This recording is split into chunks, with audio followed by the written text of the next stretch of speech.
I'll be more than happy to help you with anything I can. And now Corey's going to help me with the video, so Corey.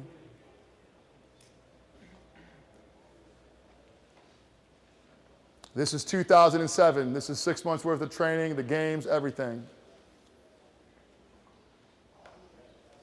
Unfortunately, we're not going to be able to have the sound.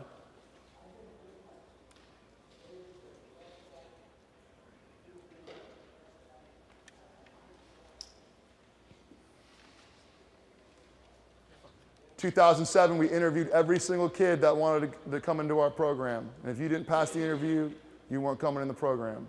You can see the numbers in the gym right there. That kid in the back is a kid named Chris Overstreet.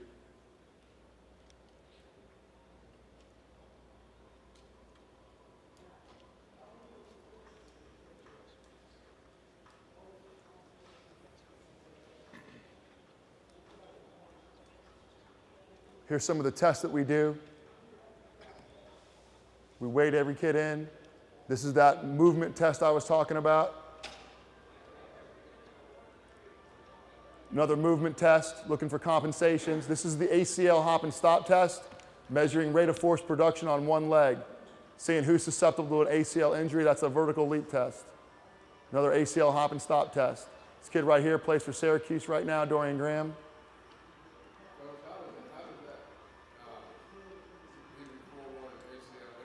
Well, there's a standard. There's a standard that you have to meet if you're a certain body weight and a certain height.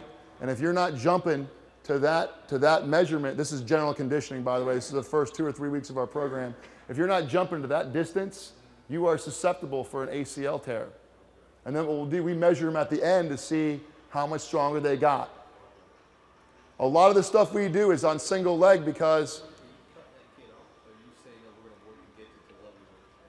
we got away from that. We started doing that. Here, I'll stop it.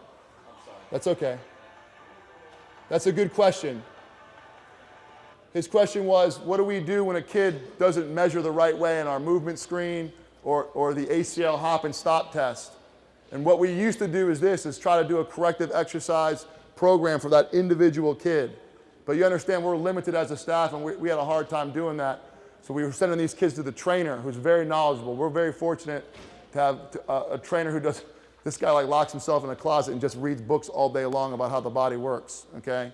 What we decided to do, because that was a little bit, I'm looking for the right word. Essentially what we did is this. The people who had very severe deals, we sent to the trainer, but we now put everybody through. Our system has changed a little bit. That first 2 or 3 weeks has become a corrective exercise conditioning program for everybody, because most of the kids have the same issues, if that makes sense to you. Yes, exactly. Most of the kids have the same issues.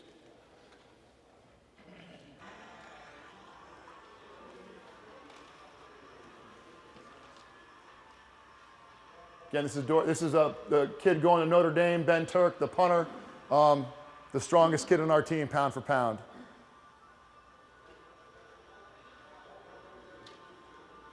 Again, we do a lot of single leg stuff because you have to stabilize your whole kinetic chain when you're on a single leg.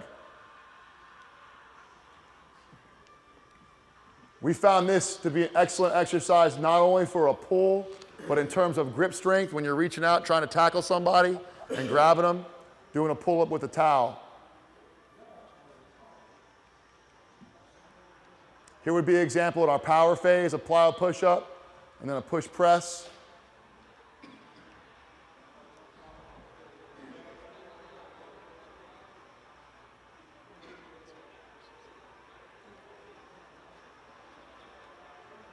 We do a lot of this isn't an explosive movement, but we do a lot of explosive movement with hammer equipment, ground-based equipment.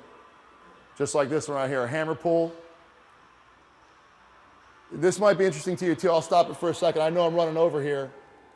We brought a guy in to teach Olympic lifts because if you want to improve your vertical leap, which I already mentioned before, what the scientific literature says is the greatest indicator of football performance, you want to do 2 things, according to the literature. You want to do Olympic lifts, and you want to do plyometrics in conjunction with one another. So in 2006, we decided we were going to revamp our strength and conditioning program, and we're going to make Olympic lifts a focus of it. I didn't feel I had the background. I know how to teach it, but if you haven't been doing it your whole life, it's a different skill set. We brought a guy in from the University of Miami to help us teach the Olympic lifts. So you're talking about 50 kids. The clean, the snatch, the power clean, and here's what we found.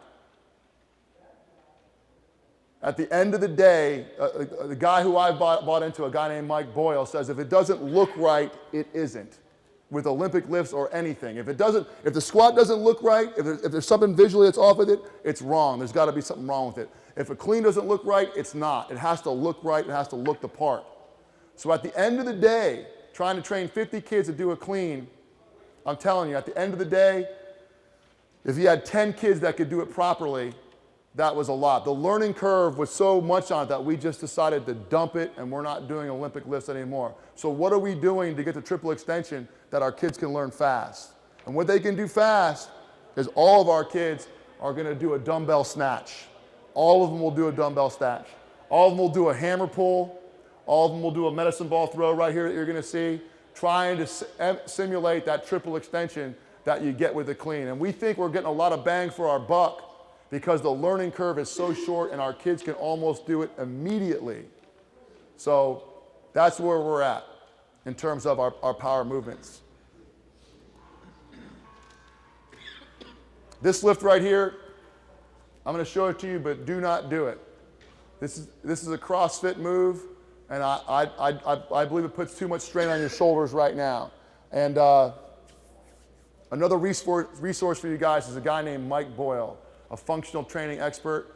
If you really want to, in my opinion, if you really want to know how to build an athlete or make someone better performance-wise, B-O-Y-L-E. To me, this is the type of guy, and again, I have no financial relationship with him, but this is the type of guy that will look at something and go, you know, I don't really buy into that. I'm going to give you an example. I will give you an example real quick. In 2005, all the literature about plyometrics said this.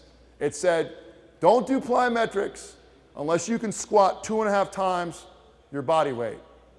Out of 50 kids in our program in 2005 or whatever it was, how many kids do you think could squat 2.5 times their body weight getting down to 90? 2. So that means we wouldn't do plyometrics. So he looks at stuff like that and completely blows these theories up with common sense and the way the body works. And he'll even admit when he's wrong. He'll do something. He said, you know what? I did that for 2 years and I thought about it. It's not the way to go. You could do this and it's a much more safer way to get the same results. So this thing right here, I got this at a seminar. We do not do this anymore. Matter of fact, last year, one of our football players who I think is going to sign a baseball scholarship was doing this, and he banged his elbow on this thing, and it was a big deal. It was scary.